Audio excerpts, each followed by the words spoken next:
nabasang post na sinasabi sa isang survey di umano, 80% ng mga kabataan ay pro Sara Duterte. Na nakakagulat talaga.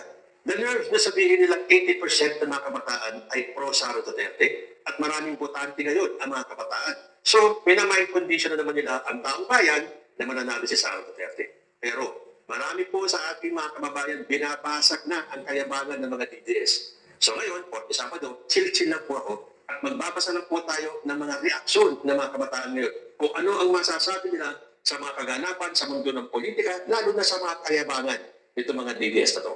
Simulan po natin kay Attorney Trixie Cruz Angeles. Ito po ay may kinalaman sa plano nilang paghihiganti oras na maupo si Sara Duterte bilang presidente sa 2020. Sabi ni Trixie Cruz Angeles, kung sa katapusan ng lahat ng ito ay magtagumpay si VP Sara at maging presidente, maraming mga karir ang matatapos dahil sa mga pangyayaring ito.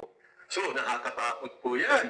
Maraming mga karir daw ang matatapos oras na manalo si Sara Duterte.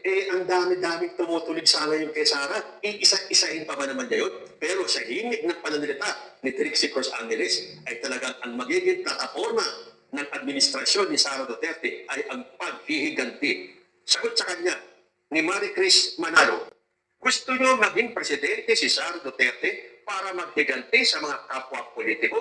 Paano naman ang mga Pilipino na dapat sila ang asikasuhin? Tandaan ninyo na Pilipino ang maglalagay sa inyo sa pwesto.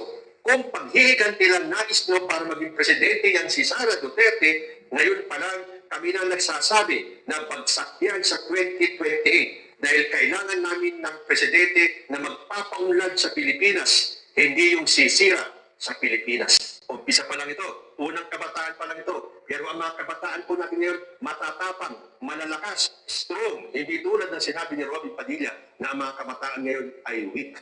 Ganito ba ang mga kabataan na weak? Doon naman sa sinabi ni Rob Francis, isa po itong pro Duterte. Sabi niya, mukhang masaya na ngayon ang mga crooks sa Congress at Palasyo.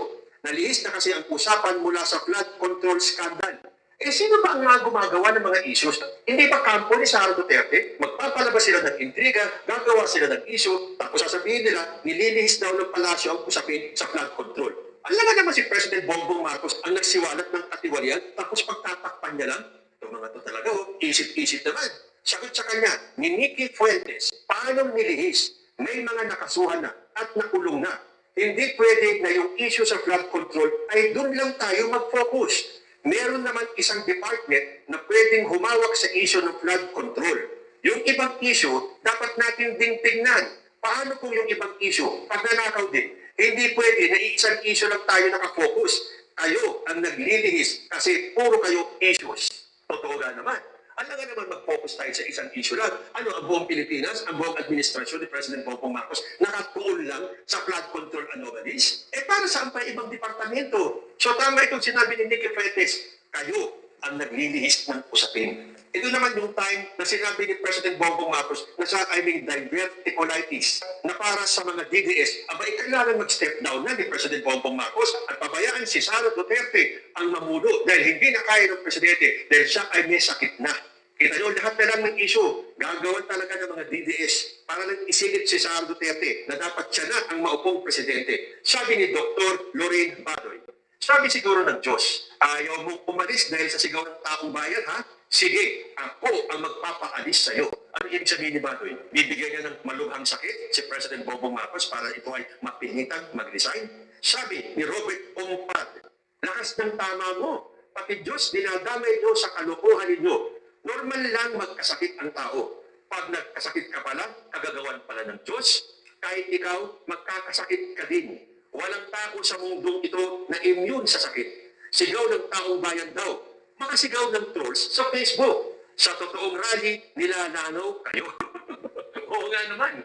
Sa mga rallies talaga, nilalanaw po yung mga rally ng mga DDS. Tignan nyo na lang yung ginawa ni Mike Defensor. Tignan nyo yung mga rally ni Chavit Singson. Hoy, tignan mo na. Sabi ni Chavit Singson, isa na naman daw one-time, big-time rally. Dahil yung una yung one-time, big-time na rally, support.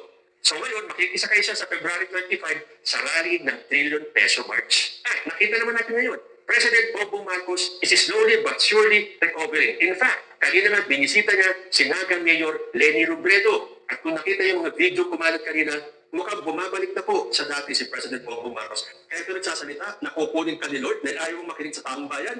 Nako, be careful what you wish for, Badoy. At baka, o meron pang isa dyan, itong si Rowena Guanzon. Sabi ni Guanzon, ito ang pinagdadasal ko para kay BBM. Alam mo na yun, Lord, kunin nyo na siya. Ito talaga si Rowena Guanzon. Ako, sabi ko sa inyo, ingat kayo sa inyong mga wish para sa kapwa nyo because it will surely come back to you. Sagot sa kanya ni Lily May Hernandez, mas okay pa kunin ni Lord kasi sa langit ka mapupunta. Lahat naman tayo mamamatay sa mundong ito. Nabuhay ka sa mundong ito na walang dala. Mamamatay ka rin na walang dala.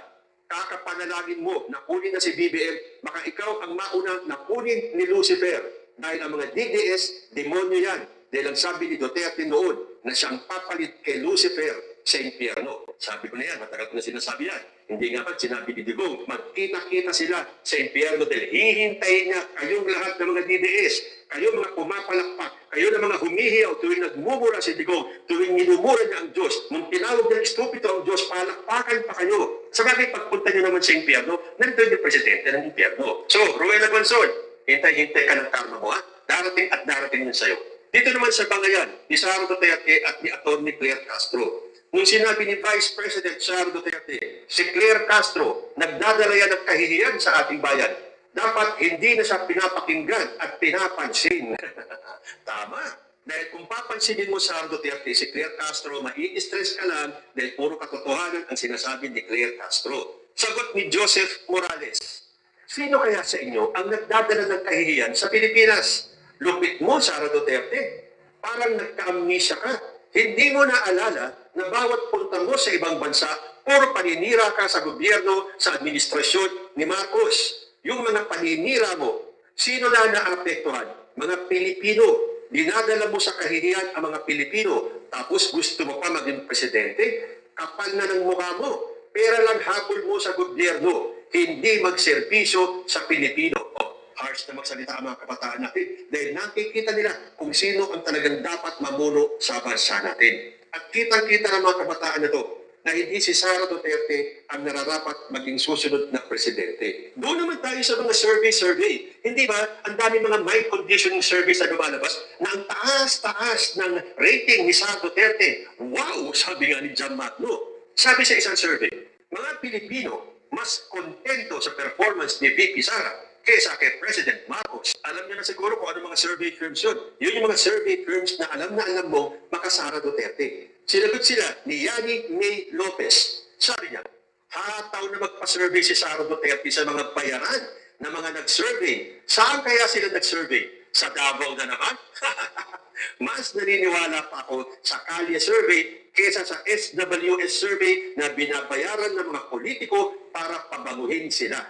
Puro pa-survey si Sara. Hindi naman nagtatrabaho. Puro reklamo sa administrasyon. Hindi naman nagtatrabaho. Puro pa-survey hanggang 2028 para isipin ng mga tao, sure win siya sa pagkapangulo. Para pag natalo, sasabihin na daya ang eleksyon dahil mas mataas daw siya sa survey. Totoo naman yan. Halata kung bakit panay ang labas ng survey kung saan mataas si Sara Duterte. Bakit ba kailangan maglabas ng survey at ipagkumpara ang presidente sa vice-presidente? Hindi naman sila pareho ng trabaho.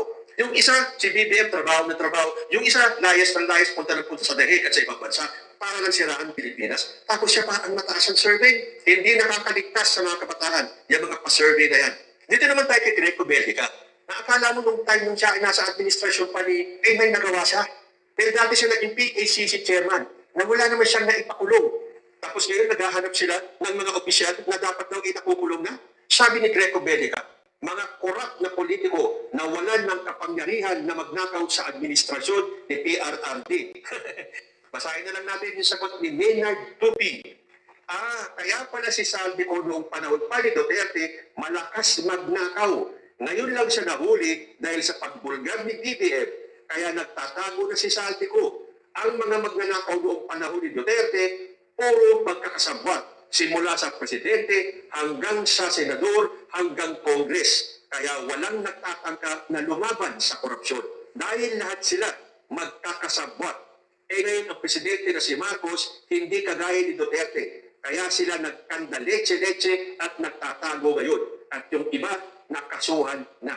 Nakakagulat yung mga kabataan na to. No? Itong mga weak na kabataan ayon kay Robin Padilla, talagang they speak their minds at hindi sila tutulog-tulog sa mga kaganapan sa mundo ng politika.